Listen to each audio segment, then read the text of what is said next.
বিসমিল্লাহির রহমানির রহিম। প্রিয় শিক্ষার্থী, ধারাবাহিক ক্লাসে প্রথমে তোমাদেরকে জানাই আন্তরিক শুভেচ্ছা ও অভিনন্দন। প্রিয় শিক্ষার্থী, আজকে সম্ভবত পঞ্চম ক্লাস, তো আমরা সরাসরি ক্লাসে চলে যাই। আমার সাজেশনের প্রথম সাজেশনে চলে যাই এবং সাজেশনের মধ্যে আমরা রিয়ারেঞ্জের সেই ক্লাসগুলো ধারাবাহিকভাবে করব, সেই ক্লাসগুলো চলে যায়। তো আমরা আগামী ক্লাসগুলোতে করেছিলাম প্রিয় শিক্ষার্থী 1 থেকে 19টা ক্লাস কমপ্লিট হওয়ার পর প্রত্যেকজনের কাছ থেকে আমি অবশ্যই আবার বলি নোট খাতা এবং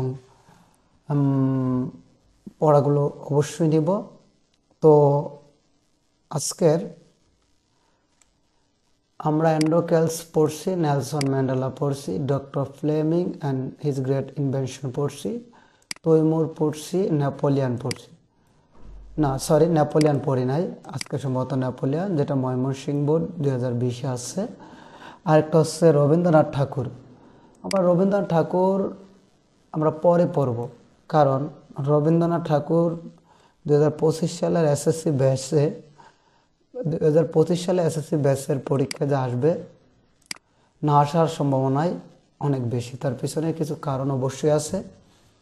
তাই আমরা ঐতিহাসিক যে ব্যক্তিগণ যেমন Timur, Napoleon, Nelson Mandela, Andrew Kells, এগুলো খুব important. Doctor Fleming, doctor Alexander Fleming খুব ইম্পর্ট্যান্ট।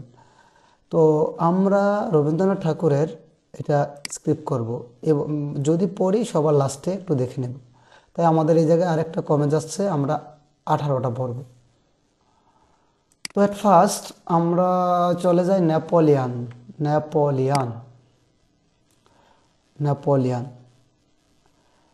তো আমরা আমাদের রেডি করা সেই রিয়ারেঞ্জে চলে যাই। আমাদের হচ্ছে রিয়ারেঞ্জ। আমরা একটু জুম করি, জুম করার পর সাথে সাথে অ্যান্সার দেওয়া আছে। তো আমরা একটু অ্যান্সারটা বড় করে নেই, আর একটু বড় করে নেই যাতে সকলের চোখের সামনে সবাই যেন দেখতে পারো। এবং অবশ্যই নোট খাতায় সামনে হিসেবে নোট খাতা রাখবা, ধারাবাহিকভাবে যদি পারো সিরিয়াল অনুযায়ী রাখবা। কিভাবে নোট খাতা রাখবা? প্রথমে এই যে এটা ময়মনসিংহ বোর্ড 2020 সালে আসছে, এটা যদি পারো এটা লিখে, অথবা এটা নেপোলিয়ান এটা লিখে, তারপরে ওয়ার্ড মিনিংগুলো লিখে রাখবা। ওয়ার্ড মিনিংগুলো যদি এলোমেলো করে দেয় তুমি যেন কাহিনী ভিত্তিক লিখতে পারো। আর রিয়ারেঞ্জ লেখার যে সিস্টেমগুলো এগুলো বলে দিয়েছিলাম, ক্লাসে বলে দিয়েছি, শুধু তাই নয়, এই রিয়ারেঞ্জ তুমি যেটা মনে হয় এটা প্রথম, ওইটারে একটা পেন্সিল দিয়ে দাগ দিয়ে দিবা, এরপরে বাকিগুলো আবার প্রথম থেকে পড়বা। এটা লাস্ট ক্লাসে দেখাই দেবো ইনশাল্লাহ, কিভাবে পড়া কমপ্লিট হলে কিভাবে আমরা রিয়ারেঞ্জ পরীক্ষা অ্যান্সার করবো। আগে কাহিনী জানি, একটা কাহিনী পড়ার পরে আমরা কিভাবে লিখবো এটা জানাবো। যদিও শুরুতে জানাই, কিন্তু এটা এলোমেলো হবে। এই জন্য আমার কাছে মনে হয় আমরা কাহিনী বা গল্পটা জেনে যদি আমরা লাইনটা পড়ি, তাহলে আমরা মনে করব যে এই ধরেন নাম্বারে কত লাইনে অবস্থান করবে। যদি অনুবাদটা জানি, তাহলে আমরা নিজেদের জ্ঞানী, আমাদের নিজেদের ব্রেনই বলে দেবে এটা এত নঙের এত 3 নাম্বার 4 নাম্বার, অথবা মাঝামাঝি, অথবা সবার লাস্টে যেতে পারে। যাই হোক, আমরা পড়ায় চলে যাই। প্রথমে আমরা পড়ব বি নাম্বার, নেপোলিয়ান যে ছিল কিং রাজা অফ ফ্রান্সের রাজা। নেপোলিয়ান ছিল ফ্রান্সের রাজা। দ্য কিং অফ ফ্রান্স, এটা পরিচয় পর্ব শেখানোর জন্য এটা দেওয়া হয়েছে। যেমন কমার পরে পদবী, যে আসলে নেপোলিয়ান কি, এই জন্য এটা আমরা পাংচুয়েশন মার্কে এই ব্যবহারটা অধিকাংশ বেশি আছে। কারো প্রতি কারো পদবী, সে কী কাজ করে, এরকম কিছু যদি উদাহরণ আসে তাহলে কমা দিয়ে তাকে বোঝাতে হয়। মূলত এই জায়গায় সাবজেক্ট নেপোলিয়ান। তো নেপোলিয়ান ছিল, আমরা এটা সাবজেক্ট ধরবো, এটা অতিরিক্ত কথা ধরবো, কারণ নেপোলিয়ানকে পরিচয় করার জন্য এটা বলা হয়েছে যে নেপোলিয়ান সে হচ্ছে ফ্রান্সের রাজা।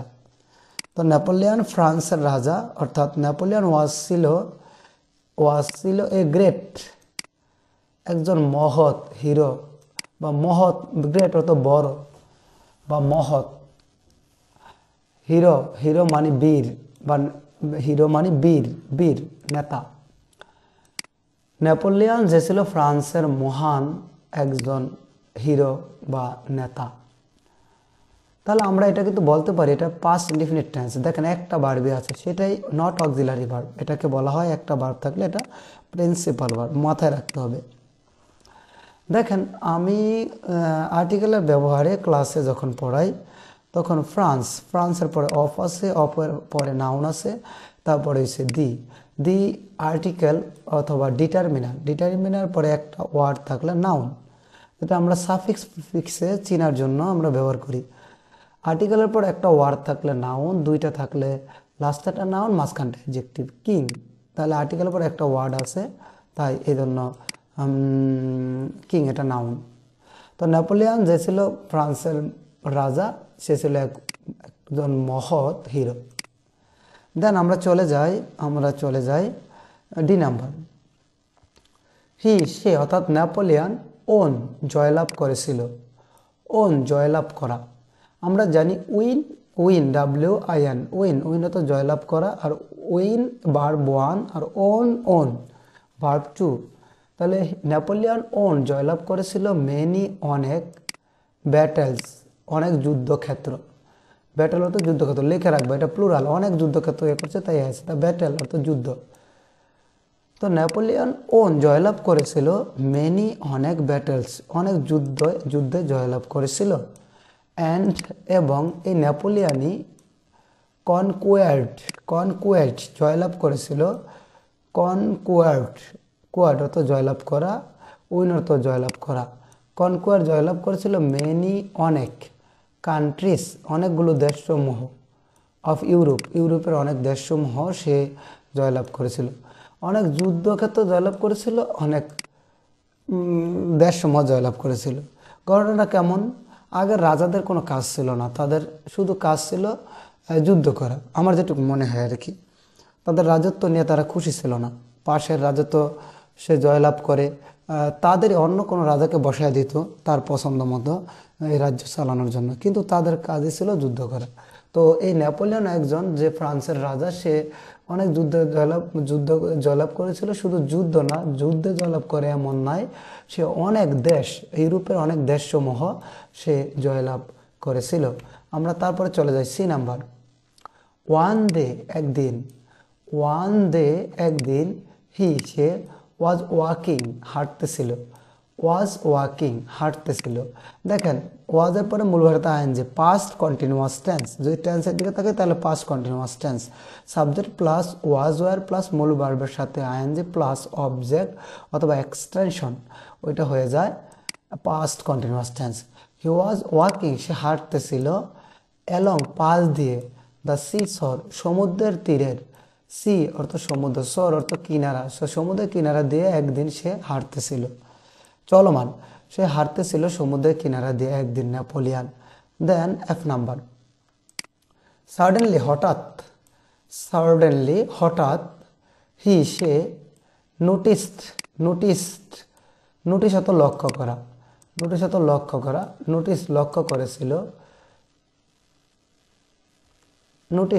করেছিল একটি ওয়ান্ডারফুল, একটি আশ্চর্যজনক বা অবাক বা চমৎকার, ওয়ান্ডারফুল চমৎকার বা অবাক করা বা আশ্চর্য হওয়া জিনিস। তাহলে সে লক্ষ্য করেছিল একটি অবাক বা চমৎকার একটি জিনিস সে লক্ষ্য করেছিল। হঠাৎ সে চমৎকার একটি জিনিস লক্ষ্য করেছিল। দেন এফ এর পরে হচ্ছে এইস। অ্যান ইংলিশ বয়, একজন ইংরেজি বালক, একজন ইংরেজ বালক তৈরি করেছিল স্মল বোট, একটি ছোট্ট নৌকা। তাহলে একজন ইংরেজ বয় সে একটা ছোট্ট নৌকা তৈরি করতেছিল। Past continuous tense. দেখেন পাস্ট কন্টিনিউয়াস। চলেন একটু কথা বলি। এই জায়গায় একটু কথা বলি আমরা নাউন অ্যাডজেক্টিভ চেনার উপায়। দেখেন এই জায়গায় তিনটা জিনিস। ওয়ান, আমরা অ্যান ইংলিশ বয়।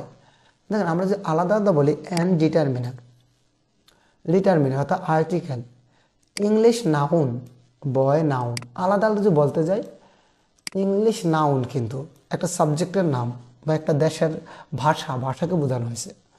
ইংরেজ বা যেমন বেঙ্গলি বাংলা ভাষা, বয় বালক। কিন্তু পাশাপাশি দুইটা নাউন যখন বসে তখন তোমাকে যদি বলে পার্শ্বপিস চিহ্নিত করতে, তাহলে মাথায় রাখতে হবে পাশাপাশি। নাউনের পরে আমি বলেছিলাম, নাউনের পরে যদি একটা ওয়ার্ড থাকে অর্থাৎ ভার্বের আগে বা প্রিপজিশনের আগে এরকম, তাহলে এই পর্যন্ত কিন্তু এর আগে হচ্ছে ভার্ব।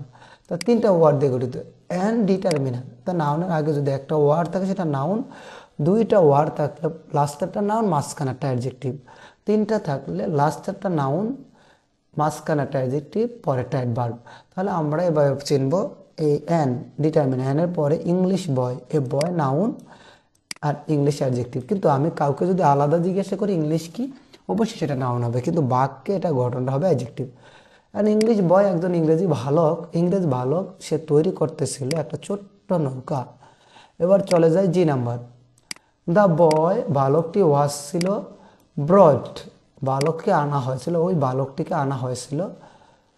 দেখেন এ স্মল বয় বোট, একটা নৌকা, সরি এই যে এটা না, এই যে অ্যান ইংলিশ বয়, একজন ইংরেজ বালক। এটার ভিতরে অ্যান আছে, বাট এই জায়গায় দি, এটার কাহিনী জানেন কিনা?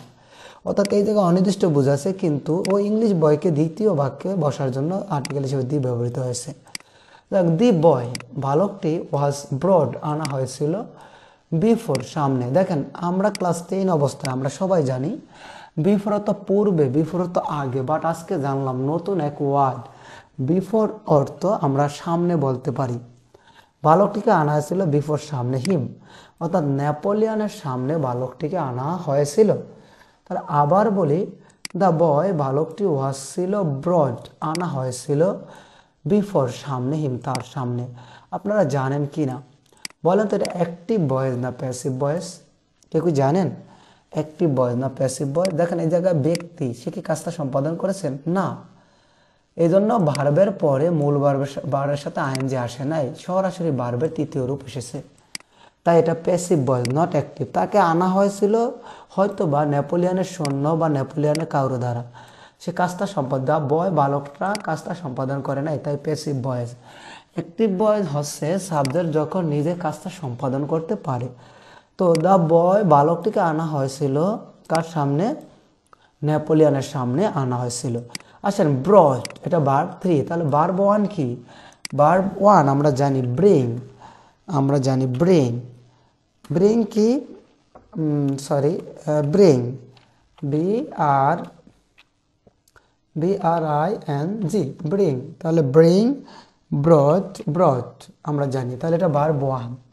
Bring verb 1, bring, broad. দেখেন ভার্ব 1 আমরা সচরাচর ভার্বকে, তোমরা সহজ ভাষায় ইডি যোগ করো লাস্টে। তা এগুলা এই ভার্বগুলোর ক্ষেত্রে খুবই সচেতন হতে হবে প্রত্যেককে, কারণ রাইট ফর্ম ভার্বের ব্যবহার এবং যে কোনো প্রতিযোগিতামূলক পরীক্ষায় আমাদের এই ভার্বের ব্যবহার, ব্যতিক্রম ভার্বের ব্যবহারগুলো দিয়ে দেয়।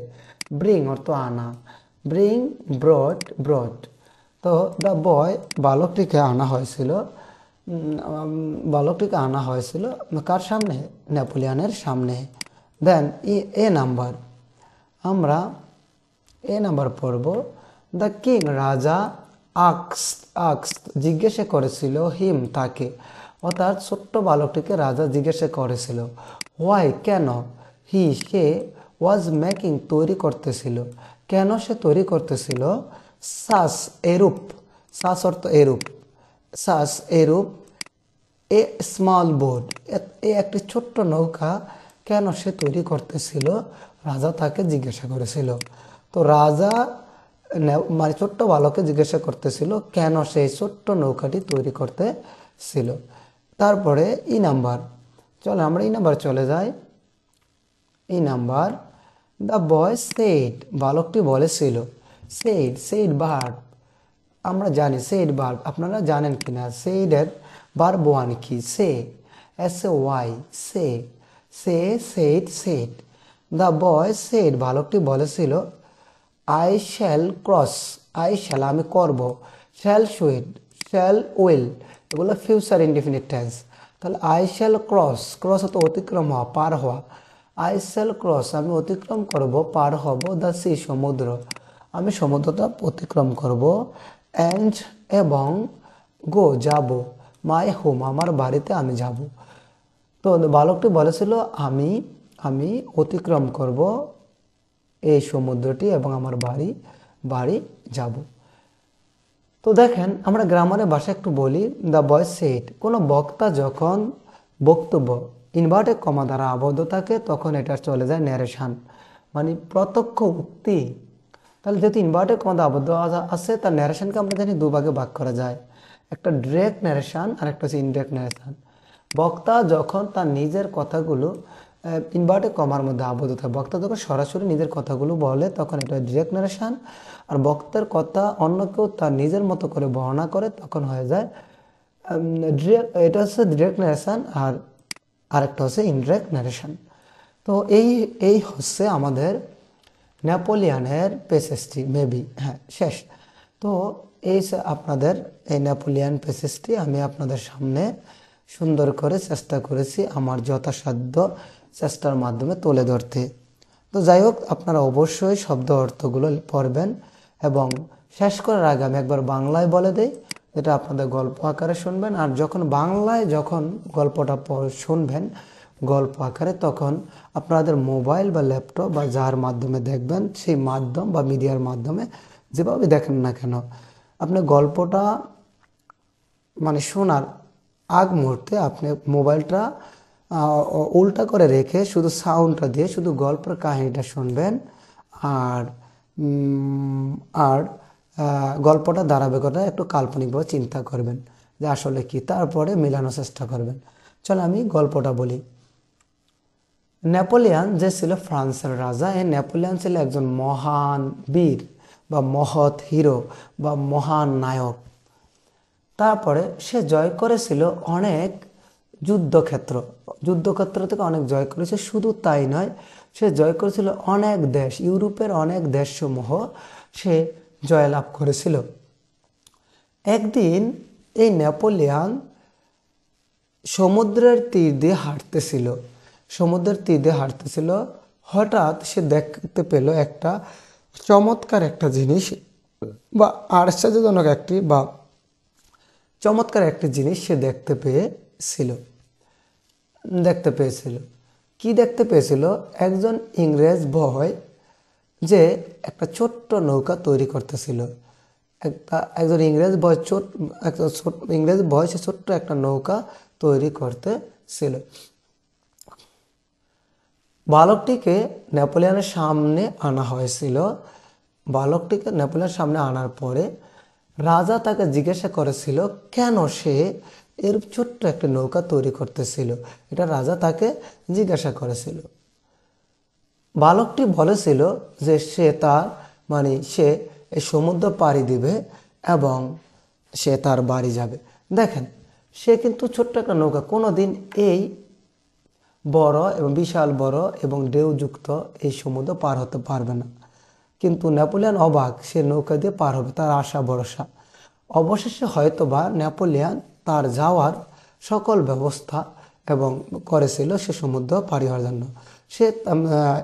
যখন আমরা এই নেপোলিয়ানের রেঞ্জটা যখন ইন্টারমিডিয়েটের স্টুডেন্টদের পড়াইতে যাওয়ার পরে কাহিনীটা এরকমই হয়েছিল যে নেপোলিয়ান ছোট বালকটা তার মাকে দেখার খুব ইচ্ছা জাগছিল, তাই সে সকল কথাগুলো রাজাকে বলেছিল এবং রাজা আনুষ্ঠানিকভাবে ব্যবস্থা করেছিল তার এই সমুদ্র পার হওয়ার।